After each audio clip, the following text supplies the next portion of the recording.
Hello everybody, my name is Jackie and welcome to Prairie Sports Talk, the podcast where we talk about sports that directly impact the Canadian Prairie. Today is March 20th, 2024, and after missing a couple weeks, we got a lot to talk about. The Wild West has seemingly taken over with the Swift Current Broncos. The suspensions have been, well, they've been coming very often, and it is very concerning headed into the playoffs. We're going to talk about a little bit of something a friend pointed out to me regarding that, and then we also got some MLB news. Joey Votto has come home to Toronto, and in his spring training debut, blew it out of the park. Huge homo for Joey. We're going to talk a little bit about that as well. And then in the CFL, the Rough Riders have done a tremendous thing. They have named their auditorium after Jim Hopson. We're going to talk a little bit about that as well. And then the Red Blacks are also coming up on their 10th anniversary season this year. We're going to talk about all of that today. It's going to be a great episode. I can't wait to get back into it. I'm glad to get back into the swing of things. Let's get going. So, why have I said the Wild West seems to have taken over in Swift Current? Well, the Broncos have had a few interesting games this last little while, to say the very least. Most notably, against Brandon. Oh, okay, this was a mess. So, the original story that was shared was just after a empty net goal from Connor Geeky, Brandon got into his face a little. He got into a fight. Geeky and I think a Brandon player got ejected. It happens. And that's where it should have ended. And then both teams put their tough players on the ice. And, unsurprisingly, a line brawl broke out after the game. As this line brawl was happening, the fans started beacon to the Wheat Kings bench. And the Brandon Wheat Kings trainer started beacon back. Now, I do want to say, I have not seen any major sites report this story, but I have heard it from numerous people around Swift Current, so I am comfortable in sharing it, though I do need to say I have not been able to personally confirm it with anybody that directly involved. So, a fan starts speaking. I believe the phrase I was told he was yelling was starting the start the bus chants. And the Brandon Wheat Kings trainer yelled at him, "Why don't you come down here and say that to my face?" You say that to someone who is upset and is at least a little bit drunk, they're going to come up and say it to your face. So for whatever reason, he puts his hands into a small gap in the glass, like just his fingers. And the Brandon Wheat Kings trainer apparently took a bunch of hockey sticks and started beating the guy's fingers with it.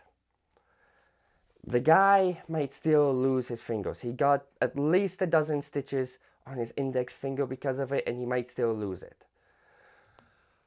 Okay, none of that should have happened. End of story. It should not have happened. And this situation ended with a different fan throwing a trash can onto the Brandon Wheat Kings bench, which then got thrown onto the ice. Now that part I can confirm. There is video evidence of it. It will be linked in the description down below. So what came of this? So it was a mess. So we're just gonna start from the first things that show up on the WHL discipline site and go to the most recent one with the in terms of the order that this was handed out, the punishments were handed out after this game. So Caleb Rywarstock got a 5-game suspension. Now fortunately, that does not lead into playoffs. That is incredibly fortunate. And I feel like that was pretty intentional. And then the Broncos got 2 fines for $1,000 each. One was for the actions of the players and coaches against Brandon. The other was for inadequate security. because security didn't do anything to stop what happened between the Brandon bench and the fans. That that needs to be fixed, especially headed into the playoffs. We are one of the top teams in the Central. We will likely clinch the Central. If we even get 1 point out of our last 3 games, we will clinch the Central. We need better security headed into the playoffs. Because if the standings hold, the team we are against in the playoffs is Brandon. That could be a very fiery series. And security needs to be ready to make sure it doesn't get out of hand. And if they're not ready for that and it does get out of hand, it's not going to look good for the Broncos. It's not going to look good for the Wheat Kings. It's not going to look for the WHL or the CHL. And people may get hurt and likely will. The Broncos need to beef up their security. Now, fortunately, this $1,000 fine, I have heard, will be covered by the fan who engaged with the Wheat Kings trainer. If that is true, good on him. That is a great way to start to make amends for the actions. Though I do feel like the Wheat Kings, their trainer needs to apologize. Speaking of the Wheat Kings, they got a $1,000 fine as well for the actions of the players and bench staff, which, in my opinion, does lend some credence to the story of the Brandon Wheat Kings trainer apparently beating the fingers of a Broncos fan. And then Scott Hadley, I think his name is pronounced, was also suspended for 2 games for his actions at the game. That's not where the suspensions end for the Broncos, unfortunately. The next game, Dawson Gerving got into a late game fight and got suspended for a game for it, and the Broncos got fined $500 because it was in the last 5 minutes. And then the game, Gerving comes back. He gets into it with an Oil King, and he takes what appeared to be, in my opinion, a retaliation penalty after he hit an Oil King a bit late, and then the Oil King retaliated, and then he retaliated against the Oil King who came after him for the hit. That resulted in a 4-on-4. The Oil King scored on said 4-on-4. Now, Mitchell Cook pointed this out to me. The Broncos don't back down under any circumstances. If the other team wants to fight, the Broncos will fight. They don't back down from a fight. Now, these better teams are going to see this. And they're going to be like, if the Edmonton Oil Kings can get the Broncos to slip up like this, we can too. And with the emotions headed into a potential series against Brandon, if you don't think they're going to try to do that to the Broncos, you're not paying attention to what's happening in the league right now. This is not good. The Broncos need to get it together. They need to calm down, get into the playoffs, and just make quick work of Brandon. We should be able to take care of them if we keep our cool. Now then, into some happier news. The Toronto Blue Jays have signed hometown boy Joey Votto. Now, Votto, in my opinion, will likely play in the minors. But whatever. I'm just happy that he is playing for his hometown Blue Jays, even if technically he'll be playing in Buffalo for the Bisons. But, as if that was enough, his first at-bat in his first spring training game as a Blue Jay knocks it out of the park. Home run Joey Votto. It is the feel-good moment of spring training so far. You gotta love it for the Jays. You gotta love it for Votto. This is honestly amazing. I don't know how the rest of the game against the Phillies went. I was watching the other game at the time where the other Jays squad were playing against the Yankees, but it was a feel-good moment. I'm really glad Votto is with the Jays, and if, God forbid, Vladimir Guerrero gets hurt, I'm sure Joey Votto will be able to step up and be a good enough replacement for our superstar. And plus, the potential of having Vladdy be able to reach out to Joey for for tips on anything really, because they both play first base and they're both very skilled hitters. It's really great because Joey could be a tremendous mentor for Vladdy in the late stages of Votto's career and in the early stages of Vladdy's. I'm really glad the Jays made this move, and I can't wait to see where it goes. Now, on to the CFL. The Ottawa Redblacks are celebrating their 10th anniversary this season, and they have revealed a new logo, a couple new logos. They have also announced a few promotion nights, including one that I am very excited that they are doing.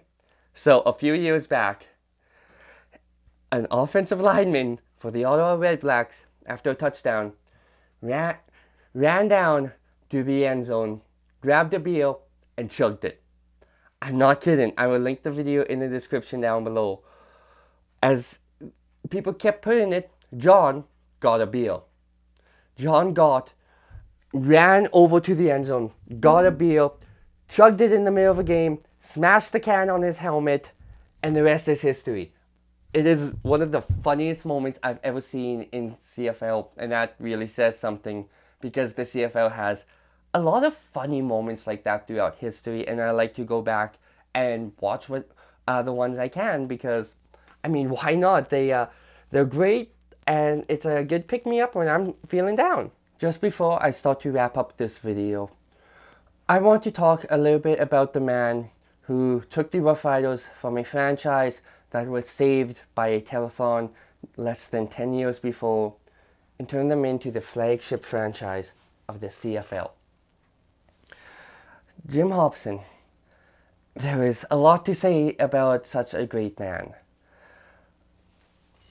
But I think the best way to put it is a quote that he used a lot. If you wanted to get somewhere fast, you go by yourself. If you want to get somewhere and do something, you take a lot of people with you. And that about sums up his leadership philosophy as president of the Rough Riders. He took a struggling Rough Riders franchise in 2005 that was the laughingstock not just in terms of on-field play, but the laughingstock of the league in terms of how they were viewed. And he turned them into the biggest franchise in the CFL. The Saskatchewan Rough Riders have developed such a diehard fan base because of Hopson. The Rough Riders are such an important part of Saskatchewan, and Hopson saved the team. And unfortunately, a little while ago, he got diagnosed with cancer. And after fighting it for quite some time, he has decided to end treatment and just let it take its course. It's hard for all of Saskatchewan, and I can't imagine how hard it is on him and his family. But the Saskatchewan Rough Riders understand how important Hopson has been to the modern financial success of the team.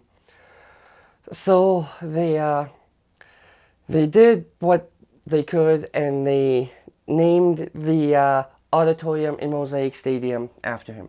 It is now the Jim Hopson Auditorium. It may not sound like a lot, but the team meets there every day. So every day they'll pass a plaque describing how great of a man Jim Hopson is. And they will hopefully never forget what he did to save the team. Thank you, Jim Hopson, for everything. That thank you is not just from me, but from all of Saskatchewan and every CFL fan out there. And on that overly emotional note, that's where I'm going to end today's episode. Thank you guys very much for listening or watching. If you're watching on YouTube, be sure to like, comment, and subscribe. If you're listening on the 13th Man Podcast Network, be sure to give us a follow there as well. And if you want to check me out on Twitter, that is JACKYKNOBS. That is Jackie Knobs. Thank you guys for watching. Stay safe, stay strong. You got this. And this is Jackie for Prairie Sports Talk, signing off.